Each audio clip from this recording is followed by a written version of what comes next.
नाजरीन, आप देख रहे हैं गुलिस्तान न्यूज। 12 बज चुके हैं। उर्दू खबरनामा लेकर मैं आपका मेजबान गौहर कुछ आपकी खिदमत में हाजिर। तफसीलात से पहले नजर डालते हैं हम सुर्खियों पर।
और अब पेश है खबरों की तफसील।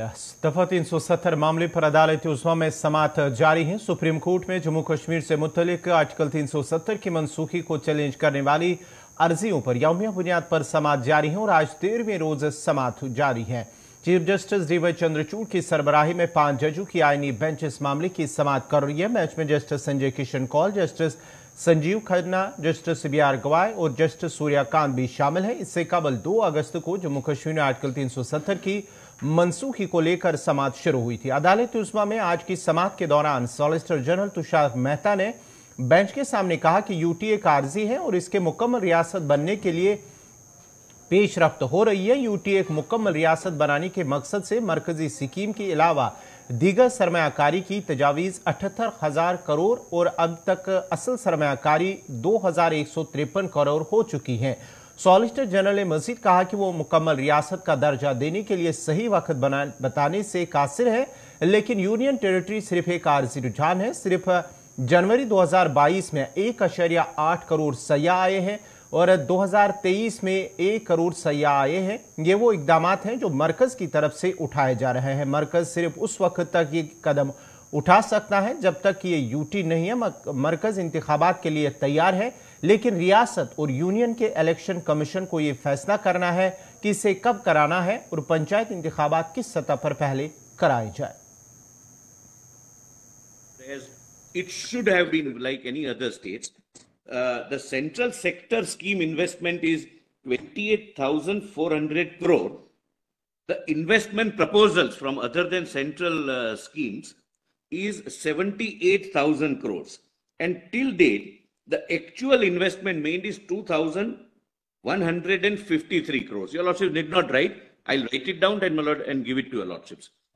Lord, several initiatives have taken place, and as a result of which the transparency, Lord, has shown us that the projects have risen from, and these are all, my Lord, statements on affidavit I have made, 9,229 in 2018, and now in 2023, it is 92,560. More and more people are participating in e-tendering and several e-initiatives, my Lord. And therefore, my Lord, that is also giving a boost, and the youth is gainfully employed. My Lord, the peace doesn't come merely by police action. There are several schemes which are introduced, several beneficial projects which are introduced. I'm just giving a bird's eye view, my Lord. And out of 53 projects under the Prime Minister Development Package, worth 58,477 crores, out of 53, 32 are completed. This is how progressively, my Lord, we are proceeding to make it a complete state. But I am unable to give, my Lord, my instructions are the exact time period right now about the complete statehood, while saying that union territory status is a temporary status because of the peculiar circumstances the state had passed through with repeated and consistent disturbances of decades. Well, it might take some time, and we have shown, my Lord, the progress also. But very, my Lord, it was heartening for me also to note that only in 2022, January 22 to December 22, 1.88 crores tourists visited. The Lordships are aware, the main industry so far was tourism in Jammu and Kashmir. Now, my lord, industries are coming. And till date in 2023, 1 crore tourists. It gives employment, it generates employment in various sectors. My lord, one, there is a tourism boom. So these are the steps which are being taken by the central government, which can be taken only if there is a union territory. And I have shown the Reorganization Act. It is having all trappings of the state. But the election, the government is ready. It is for the Election Commission of India and Election Commission of the state to take the call. Out of three, which election to take place first and how. The updating of the voters list is complete. Some part is missing, my lord, but it is yet to be over. It's in the process. It would be over, my lord, in a month or so, my lord. That's what I'm told. Thereafter, my lord, they will take a call considering the overall situation. To account these facts, because whether that's extremely relevant from our point of view. Because if your lordships had said earlier that subsequent facts will not be taken into account, we are dealing with the law. We are dealing with these facts. Mr. Sibal, these facts on what they have said would have possibly no bearing on the constitutional issue which has been argued. But even otherwise, because we have to counter those facts, Mullah. We had asked them a question on the roadmap for holding an election. That's fine, Mullah. That's what they have responded. But Mullah, That's what, Mullah, in my argument. But our decision on the constitutional issue has to be on constitutional. But Mullah, these facts will go into the mind of the court because they are trying to show as to how this enormous change has taken place for the benefit of the people of Jammu and Kashmir. If you have 5,000 people under house arrest and 144 throughout the state, there can be no one. So, let's not, my request to your lordships is, please don't enter into this arena because we will have to counter it with all kinds of facts, which I don't think is necessary for this court. The nature of the development work which the government says has taken place post August 2019, this may not be of relevance to your constitutional challenge. And therefore, when they respond to the constitutional challenge, that has to be dealt with independent. I didn't rely upon it while answering on merit. Facts, if they come into your lordship's part of the record, then that has... I think, Mr. Sibal, what the solicitor, to be fair to the solicitor, what the solicitor was saying is that the roadmap to full statehood would take a little time. That's obvious. Right now, that they are the development. There his submission is that right now development work is taking place. Some stability has to be brought about. This is not a permanent arrangement, namely the UT status. They envisage that it will be a movement from UT to statehood again. We can't give you a fixed point of time when we will restore statehood, but they have told us the process which they are following on the path to I have no objection. That statement, I have no objection. And that's how we read it. Yes, well, if any other fact that you bring to your lordship's notice has no bearing, because I'll have to counter it. Solicitor, Mr. Attorney, we take it that what you said, Solicitor, a short while back, is along the lines what we said. Yes, that this answer the election and the statehood query, not as a justification. I have no problems to that. Mr. Sibal also fairly says that he has no difficulty about that. But my arguments on merits, I never relied upon. This cannot be an answer to the constitutional challenge. But even otherwise, you should not speak into your lordship's mind, Mullahs, that these are great things that are happening, Mullahs, because today the kind of drugs that are happening with the youth in Jammu Kashmir is unbelievable. But I don't want to enter into that conversation. Can I put it like this? The unemployment rate is enormous. Mr. Sibal, these are matters on which there can be and should be in a democracy policy differences, right. But that can't affect the constitutional answer to a constitutional challenge. Once you start placing these facts and your lordship, but therefore we place those facts which he mentioned in the perspective of the roadmap to statehood. That's all, and nothing on. This is not a justification. This is not a justification. It cannot be from our perspective also to the answer to the constitutional challenge. We'll have to address the constitutional challenge. Your lordship will allow me to face some counter facts to that. I had intervened that stage also. चलिए इस खबर पे मजीद बात करने के लिए सीधा supreme court चलते हैं, जहां हमारे साथ हमारे नुमाइंदे ताबिश कमाल भी हमारे साथ जुड़ चुके हैं। ताबिश, जरा अपडेट कीजिएगा आज की कार्रवाई, जहां पर आज हुकूमत की जानिब से कुछ जवाब भी दिए गए हैं, जहां पर आज कहा गया है कि स्टेटहुड भी दिया जाएगा, उसके साथ साथ ही इलेक्शन भी मुनक्किद कराए जाएंगे, लेकिन उसके लिए कोई टाइम फ्रेम नहीं दिया गया है। क्या कुछ मजीद अपडेट्स हैं, क्योंकि कार्रवाई अभी भी जारी है?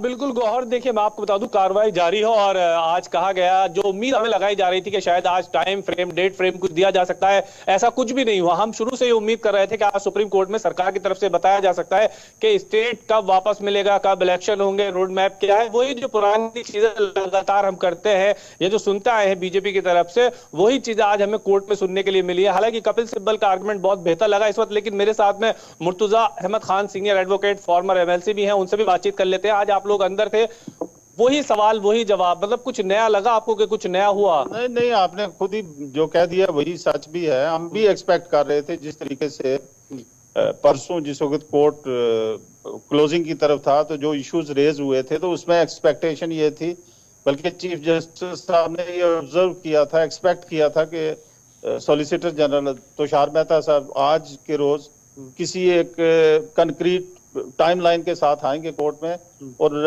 लॉयर्स कम्युनिटी और पब्लिक एट लार्ज जो भी इसको व्यू कर रहे थे, उनके अंदर एक उम्मीद थी कि आज के रोज गवर्नमेंट अपना कोई ना कोई स्टैंड वाज़ेह करेगी और कोर्ट के सामने हमें ये मालूम हो सकेगा कि ये रेस्टोरेशन ऑफ स्टेट और इलेक्शंस वगैरह ये कब हो पाएंगे। लेकिन वही घिसे पिटे पुराना वो जो हम आए रोज सुनते हैं, कभी पार्लियामेंट की किसी फ्लोर से, या कभी मीडिया में, या कभी किसी गवर्नमेंट के मिनिस्टर के मुंह से, मीडिया के जरिए से, किसी जलसे में, जो वो एक जनरल किस्म की स्टेटमेंट। आप लोगों के पास समय है रिजॉइंडर रिबटल में, क्या आप ये बात रखेंगे आपके भाई, जो सवाल पूछा गया उसका जवाब तो सीधा सीधा मिला नहीं है? देखिए, जहां तक कोर्ट की प्लीडिंग्स का सवाल है तो उसके लिए तो पिटिशनर साइड जो है तमाम सीनियर्स हैं, चाहे कपिल सिब्बल साहब हों, डॉक्टर धवन है, मुजफ्फर हुसैन बेग साहब रेगुलरली कई दिन से कोर्ट में हैं, जफर शाह साहब हैं, उसके बाद और भी बहुत सारे लोग हैं, दवे साहब हैं, सीनियर्स हैं, वो सारे प्रिपेयर्ड हैं। उनको पता है कि जो इन्होंने क्वेश्चंस या जो प्रोपोजिशंस इन्होंने दी हैं, या जो आर्गुमेंट, जैसे कि आज तुषार मेहता साहब वो डेवलपमेंट का इंडेक्स लेके आ गए, और कभी एप्लीकेशन और यूथ की एम्प्लॉयमेंट, और ये वो फैक्ट्स हैं जो कंट्रोवर्ट हो सकते हैं और जिनकी बुनियाद ही कोई नहीं है। तो कोई भी कोर्ट ने शुरुआत में कहा था कि हमें आपके डेवलपमेंट वर्क या इस पर नहीं जानना है, हमें तो 370 और 35A का आईनी सबूत चाहिए, जिस तरीके से हटाया गया वो तो चीज यहाँ पर नजर नहीं आई अभी सरकार की तरफ से। वो वही इशू आज इंटरवेंशन कपिल सिब्बल साहब की थी, वो इसी वजह से वो इंटरवेंशन थी, जिस वक्त सॉलिसिटर जनरल साहब जो है वो डेवलपमेंट की चीजों को लेकर सामने आ गए और उस पर फैक्ट्स उन्होंने नरेट करना शुरू किए।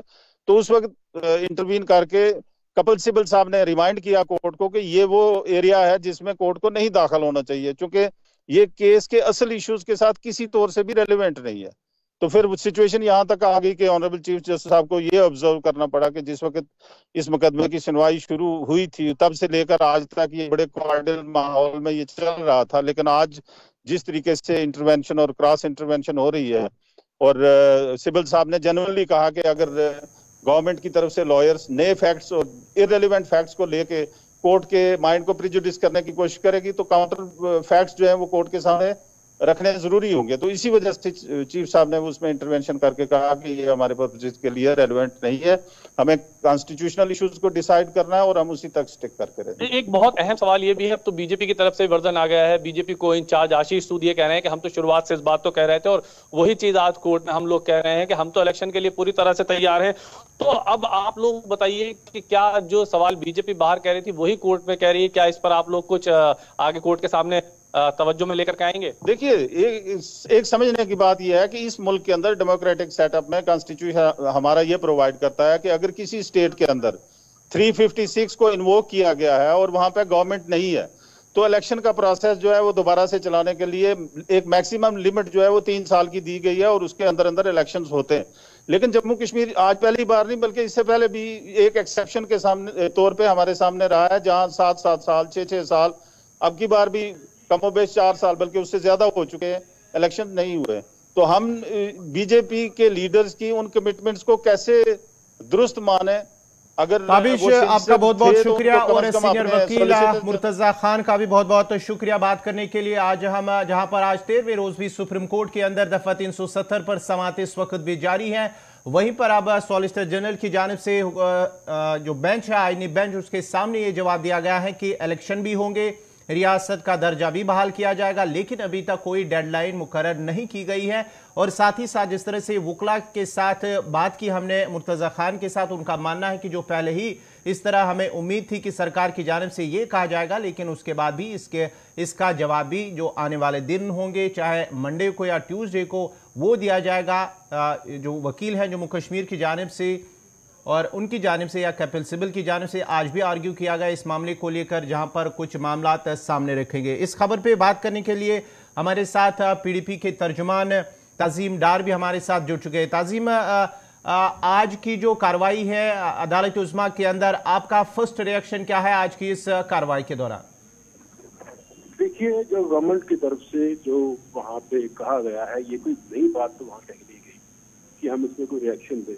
2019 5 अगस्त जब धारा 370 को एब्रोगेट किया गया था, तब से ये चीजें कही गई थी कि हम रियासत का दर्जा जो है वो बहाल करेंगे। तो आज 4 साल गुजर जाने के बाद भी अभी इनके पास कोई टाइम फ्रेम नहीं है।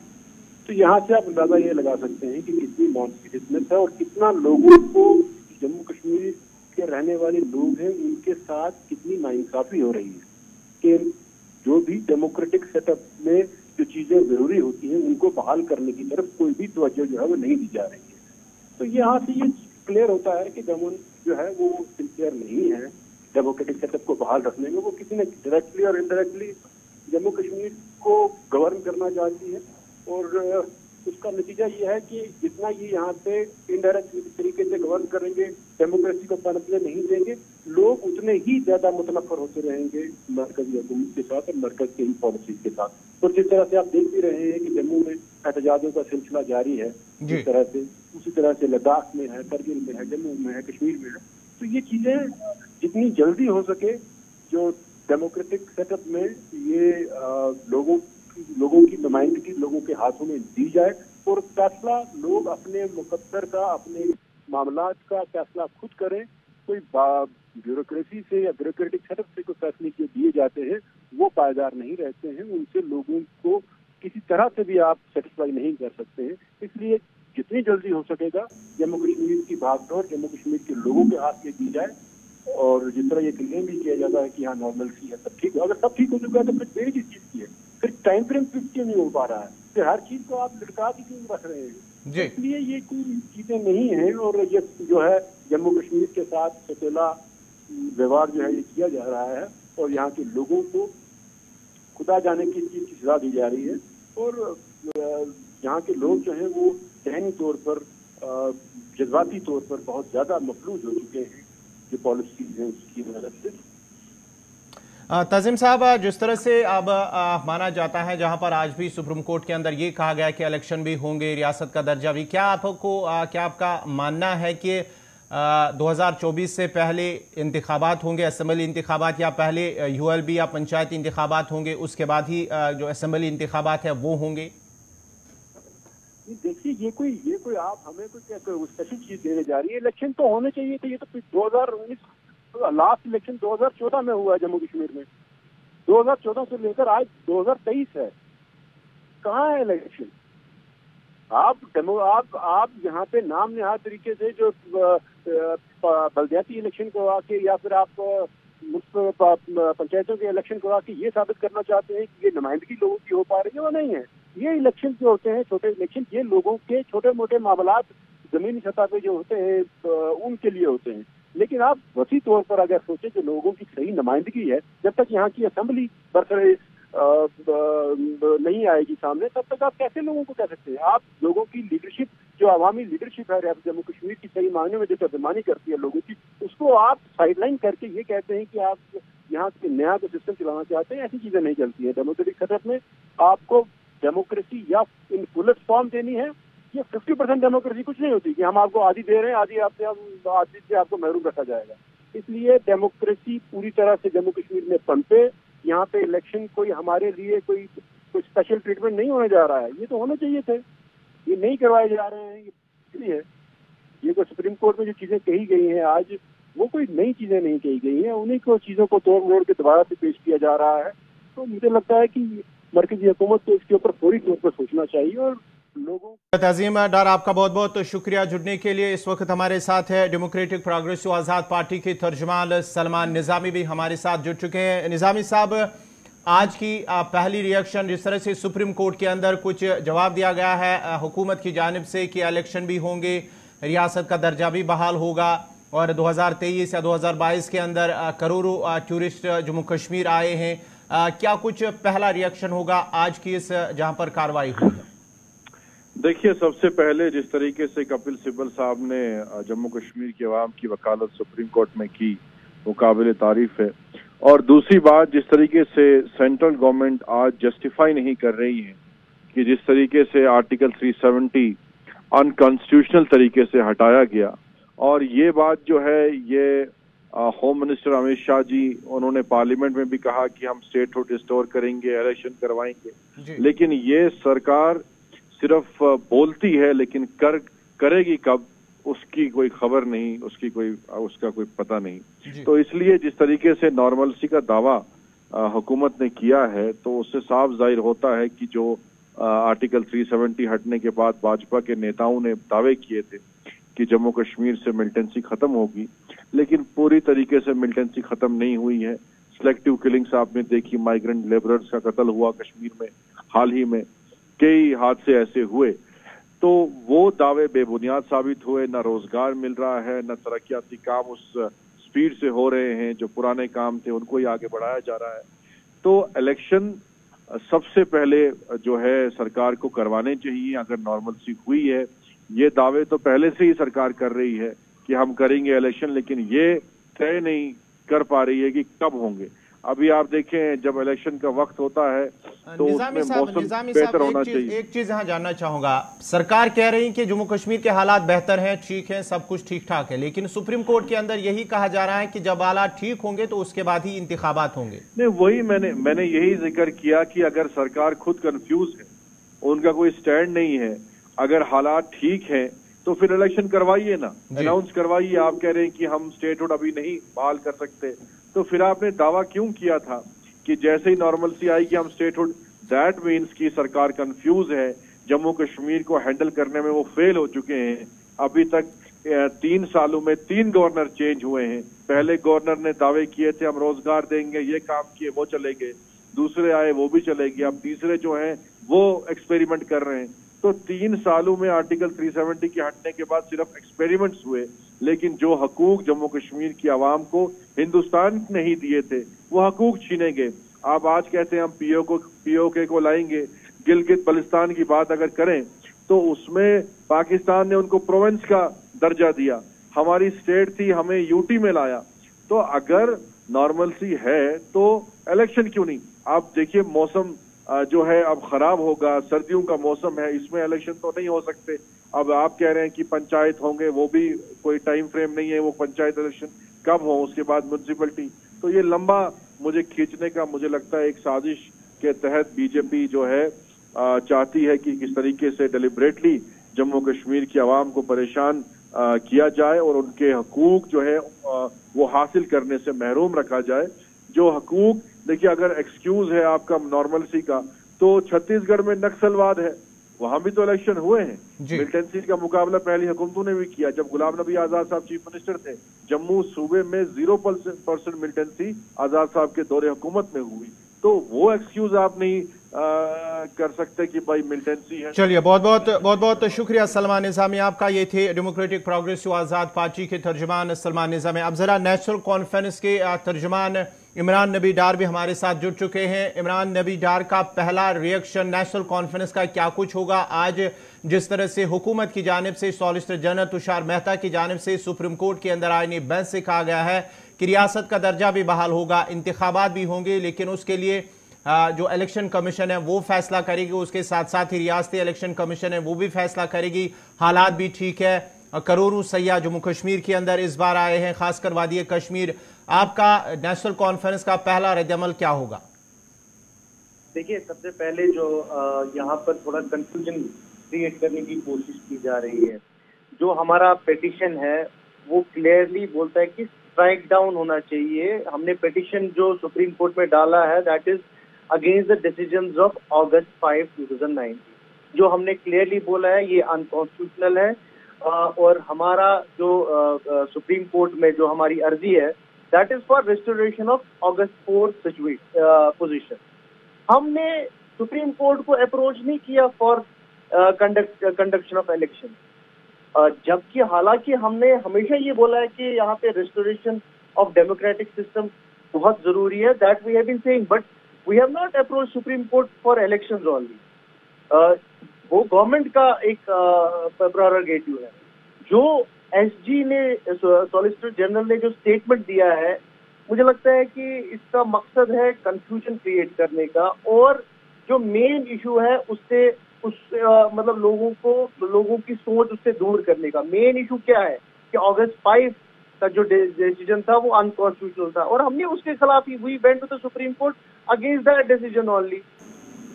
और ये स्टेटमेंट आज जो एसजी का आया, आपको देखना पड़ेगा, ये कोई नई बात नहीं है, ये पिछले 4-4.5 साल से बस यही बात कह रहे हैं। तो मतलब जब अब हमारा रिबर्टल का टाइम आएगा, हम तब हमारे काउंसिल तब उस टाइम पे पूरा जो है डिटेल में उनको जवाब दें।